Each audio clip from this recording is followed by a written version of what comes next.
கர்ணன் கைகளை கூப்பி கண்களை மூடிக்கொண்டு மந்திரங்களை உச்சரிக்கிறார். அவரது முகம் அமைதியையும் வலிமையையும் வெளிப்படுத்துகிறது.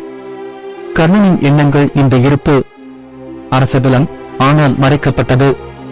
நினைத்துப் பார்க்க முடியாத வேண்டுகோள். ஓ உன்னத போர் வீரனே, எனக்கு ஒரு வரம் கொடு. தோள்பட்டைக்கு மேலே உள்ள உன் கவசம் மற்றும் குண்டலம் வேண்டும். கர்ணனின் கண்கள் விரிகின்றன, ஆனால் அவன் தன்னைத்தானே அமைதி கொள்கிறான். நான் உன்னிடமிருந்து ஒரு பரிசை எதிர்பார்க்கிறேன். உன்னுடைய தங்கக் கவசம் மற்றும் காதணிகள். கர்ணனின் முகத்தில் அவர் ஒரு கணம் திகைத்துப் போனார். கண்கள் சற்று விரிந்தன. இது யாராக இருக்கலாம் என்று அவருக்கு தெரியும். கர்ணனின் உள்குரல், இது சாதாரண மனிதர் அல்ல, இது இந்திரன், என் எதிரியின் தந்தை. ஆனால் நான் எப்படி இல்லை என்று சொல்ல முடியும்? அவன் என் உயிரை கேட்கிறான். நான் அதைக் கொடுக்க வேண்டும். கர்ணனின் முந்தைய தாராள மனப்பான்மை செயல்களின் விரைவான பிரகாசங்கள், யாரையும் ஒருபோதும் மறுக்க மாட்டேன் என்ற அவரது சபதம். கர்ணன் பலருக்கு தானம் செய்கிறான்.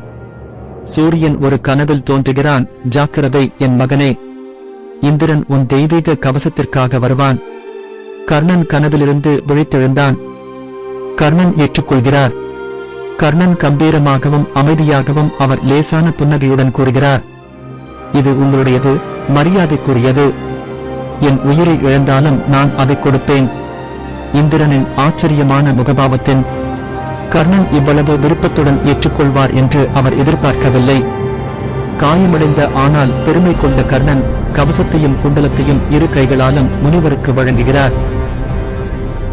இந்திரன் தன்னை வெளிப்படுத்துகிறார். ஒளிரும் மாற்றம். முனிவர் தெய்வீக ஒளியால் சூழப்பட்டு இந்திரனாக மாறுகிறார். அவர் கர்ணனை பிரமிப்புடன் பார்க்கிறார். கர்ணனே, உன் தாராள மனப்பான்மை தெய்வங்களை கூட தாழ்த்துகிறது.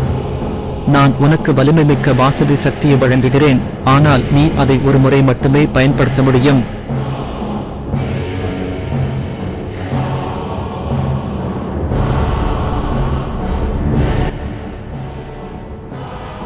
இது போன்ற தகவல்களை பெற என் சேனலை தொடர்ந்து பாருங்க, சப்ஸ்கிரைப் பண்ணுங்க.